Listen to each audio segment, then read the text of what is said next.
بیچارے اسی چکر میں نا پھنس گئے تھے.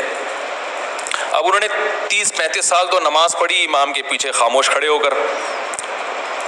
اب کوئی ان کو مل گیا، وہ بار بار یہی فاتحہ پڑھو فاتحہ پڑھو فاتحہ پڑھو. چھوڑ دو بھائی اس کو اپنے حال پہ یار، وہ کچھ اور کاموں میں لگاؤ، زنا کے خلاف، بے حیائی کے خلاف، یا مسجدوں کو نمازی ہوں کہ بھی نمازی بنانے کی فکر کرتے ہیں، چاہے جس طرح سے بھی پڑھ لے، لیکن چلو نہیں جی اس طرح سے تو ہوتی نہیں ہے جس طرح سے تم پڑھ رہے ہو. تو انہوں نے مجھے پرچی لکھ کے دی. میں بہت بیزار آ گیا ہوں، میری 30-35 سال کی نمازیں ہوئی ہیں کہ نہیں ہوئی ہیں، آئندہ کیا کروں، کوئی حدیث ہے؟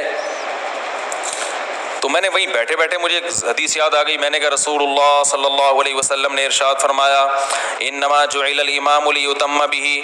صحیح مسلم کی حدیث ہے، امام کو امام اس لیے بنایا جاتا ہے کہ اس کی اقتداء کی جائے. فاذا کبر فکبروا، جب تکبیر کہے تو تکبیر کہو. واذا قرأ فانصتوا، جب قراءت شروع کرے تو خاموش ہو جاؤ.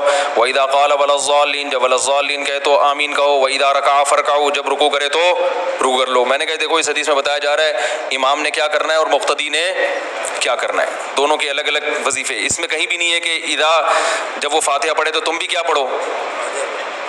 اگرچہ دوسری حدیث بھی ہے اس کے مخالف، لیکن یہ بھی تو ہے نا. صرف وہی والی نظر آ رہی ہے، یہ والی نہیں آ رہی.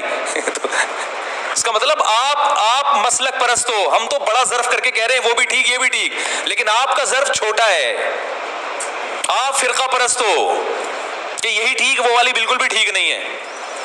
تو وہ بیچارہ پٹھان لڑکا تھا، سیدھا وہ حیران ہو گیا، کہہ رہے یار ایسا بھی ہے. کہہ رہے وہ جو حدیث آتا ہے کہ من لم یقرأ بفاتحۃ الکتاب لا صلاۃ لہ، جو فاتحہ نہیں پڑھتا اس کی نماز نہیں ہوتی. میں نے کہا یہ امام کے بارے میں ہے یا منفرد کے بارے میں ہے، کیونکہ جو مقتدی ہے نا، جب امام نے فاتحہ پڑھی تو گویا مقتدی نے پڑھ لی ہے، تو اس کو نہ پڑھنے والا کہہ ہی نہیں سکتے. کہہ رہے یہ کیسے ممکن ہے، یہ تو آپ عقل سے کہہ رہے ہیں. میں نے کہا حدیث میں آتا ہے، پوری حدیث صحیح ہے، مسلم کی ہے. من لم یقرأ بفاتحۃ الکتاب فصاعدا، جو سورہ فاتحہ پلس آگے قرات نہیں کرتا اس کی نماز نہیں ہوتی. یہ بھی مسلم کی حدیث ہے.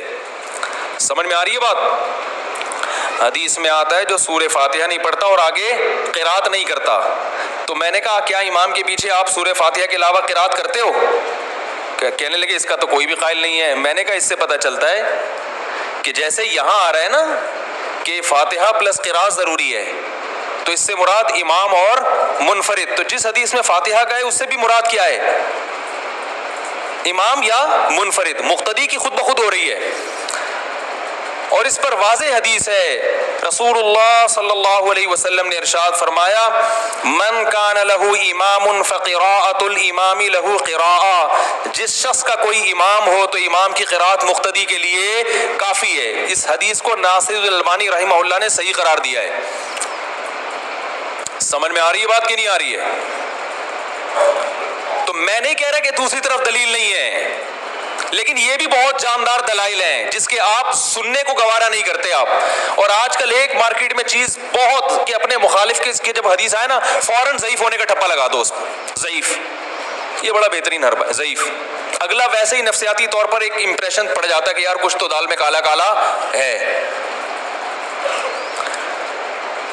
سمجھ رہے ہیں؟ فرقہ پرست ہم جب ہوتے جب ہم کہتے یہی ٹھیک ہے، اور دنیا میں جو حنفی مسلک کو فالو نہیں کرتا وہ جہنم میں جائے گا، وہ غلط ہے، پھر ہم فرقہ پرست ہوتے. ہم تو بڑا ظرف کر کے کہہ رہے بھائی وہ بھی ٹھیک ہے، اور آج سے نہیں کہہ رہے، شروع سے کہہ رہے ہیں. جب سے ہم ممبر سنبھالا ہے بیانات کر رہے ہیں اس وقت سے یہ کہہ رہے ہیں.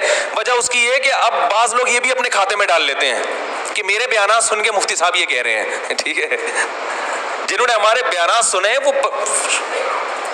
میں تو 13 سال 14 سال کا تھا جب سے میں بیان کر رہا ہوں، اس وقت سے ہم یہی کہہ رہے ہیں. میرے بچپن کے دوست بھی ہوں گے یہاں مجمع میں یا بیان سنتے ہیں، آپ ان سے پوچھ لیں، کبھی لے آؤں گا. ورنہ بچپن کے دوست کو تو کبھی کسی سے ملانا نہیں چاہیے، آپ کو پتا ہے نا، وہ تو سارے راز جانتا ہے، ساری بدماشیاں ساری شرارتیں جانتا ہے، لیکن پھر بھی ہم ملانے کے لیے تیار ہیں.